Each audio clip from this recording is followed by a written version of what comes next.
Hello everyone. Yeah, thanks for coming out today. Who's here for the first time out of 4? Very cool. So there's a good number of people. Who has seen my platform already? Okay, so very mixed numbers. Okay, so my name is Josh Lay. I'm running for VP Operations and Finance. I'm uncontested, but I want to make sure I come out here just to show my face and also to put a name to face of where your money is going towards and who's controlling that. So I'm in business with Nisha, so we have good times over there. But my 3 main platform points, and I guess when we get to the question period, that's where the magic starts, so feel free to grill me from there. My first point is to enhance SU businesses. The second one is to champion the sub renovation and the PAW creation. And then the third point is to strengthen the communication channels between the SU and its stakeholders. I realize these are very general campaign points, but it's intentionally open because I don't want to pigeonhole myself in certain campaign points. But then again, with the businesses, there's so many different ways to improve them, and you want to stay fluid and you want to adapt as soon as possible. So as a business student, there's a large set of skills that you gain and develop to apply to businesses. And as I said in my Horowitz forum, there's businesses everywhere, and business is in everything. It sounds very obnoxious, but if you think about it, there's a certain level of truth to that. So I guess I'll open up to questions. That's a gist of my platform, but yeah, please ask questions. And it's a lot of it is a dialogue because a student needs to be engaged with the SU businesses for it to thrive, and I want to make sure that happens. So business student, applying skills, getting out there. I'm a public guy, very social, so let's make it happen. All right, thanks, Josh. So the first question, when is Kat getting a 3rd Tim Hortons? Never. I'll make sure of that. But actually, I can't really do anything there. But yeah, no 3rd Tim Hortons. How do you plan to increase your power to get a 3rd? No, just kidding. What are you doing specifically about core SU business management in regards to, let's say, Dewey's and RAT? Okay. Dues and RAT. One area, I'm a marketing student first of all, so I want to create a bit of a personality that you can interact with the SU businesses. It's not enough just to be a good business that delivers a good product. It needs to be able to interact with the consumer, and that's us. And if you can imagine, I don't know who uses Twitter here, but I've tweeted Tim Hortons, they replied, and I think that's really cool for a big multi-million-dollar organization to be able to interact with a lowly consumer. I think that's something very important. So from there, to have a brand that students can interact with, but also that fills their need in a certain way. It needs to be able to differentiate itself to win the consumer dollars. It needs to maximize its competitive advantage. So I'll harness that, find a systematic way to analyze businesses, develop a set of recommendations, and then implement them in a way that meets student needs. All right, any questions from the audience? Feel free to put your hand up at any point. All right, so this is 3 parts. 1, why is parking so expensive? 2, what do you do with parking fees? And 3, what do you do with parking ticket money? Where is that money going? Yeah. That doesn't go to the SU. I had a chat with this somewhere. What is it? Brent would probably know more than I do, but I've only had a brief conversation about it. But the parking is expensive because it is on very expensive land, so they recover that cost. I don't believe it's for a profit, but I had to double check that. I don't know the answer fully. So that was the first part. The second part was just where does it go? Yeah, where does it go? So it goes to the somewhere in the UA budget, ancillary services, and the third one is where does the fee money go? Yeah. But I'll follow up on that. That doesn't go to the SU. Okay. Long story short. All right.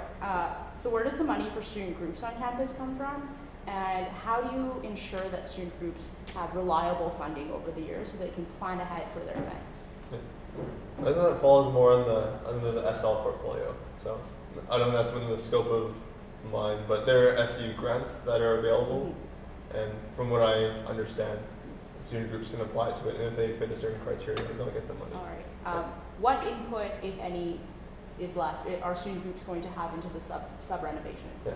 Well, there's been a lot of consultation from day one to now. Yeah, Andy, Mark, and I guess a few other of us were on the sub renovation steering committee, and so the VP Ops 5, their role is to consult with the various stakeholders in the group. One of the big ones being the student group services and the student groups. So there's input from there, and they've met with each individual one, and I think the door is always open for more conversation and dialogue on the subreddits. All right, and for a lot of groups that are booking stuff on campus, a lot of costs are prohibitive, especially for new groups. How do you plan to deal with new student groups that are trying to get the word out, or groups that simply can't afford, let's say, a $400 venue fee to have their event? Yeah. Many costs are prohibitive. Prohibitive. Okay. That's a good question. I'll have to explore that, but I think that falls more under the VP Offsite portfolio with the student groups. Okay. If so I'm not mistaken. what falls under your portfolio? Yeah. So, okay, well,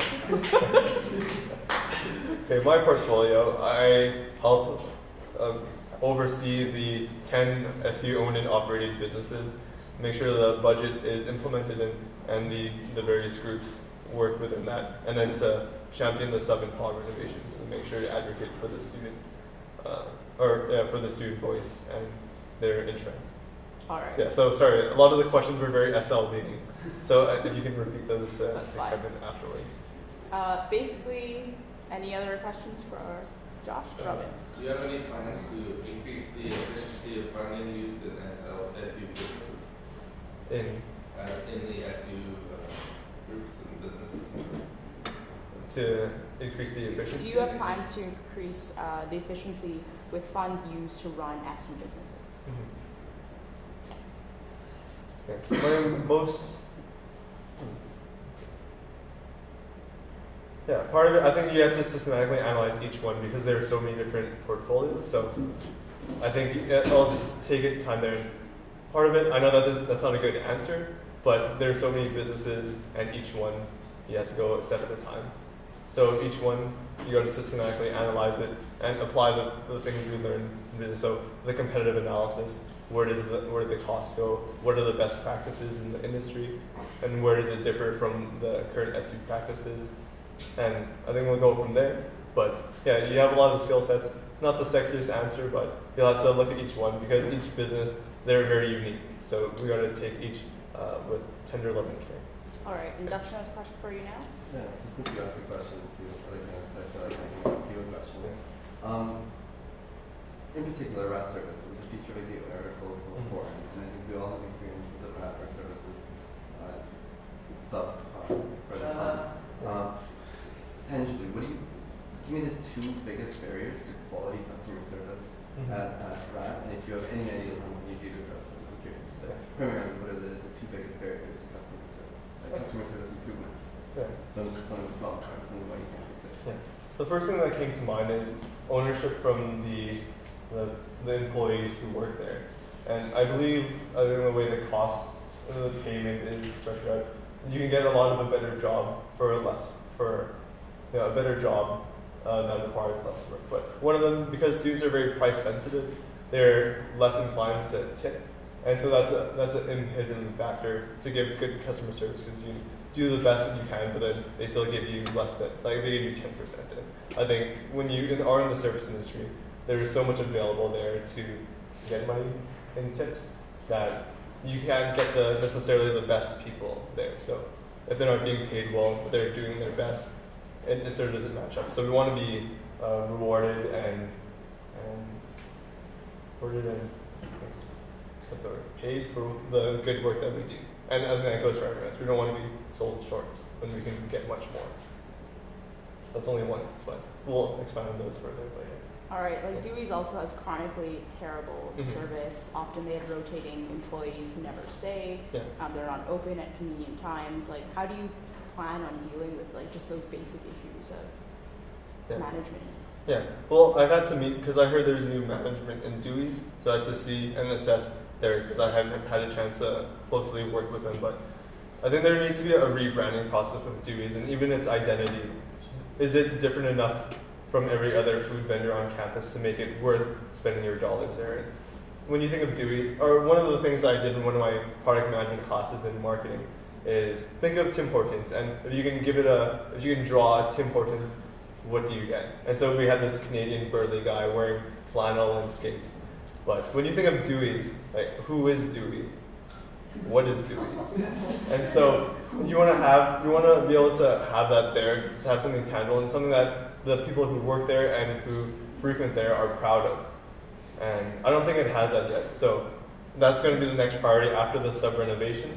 How we're going to make Dewey's better, RAT, and the other SU. All right, thanks Josh for keeping it real, asking some important, meaningful questions. Cool.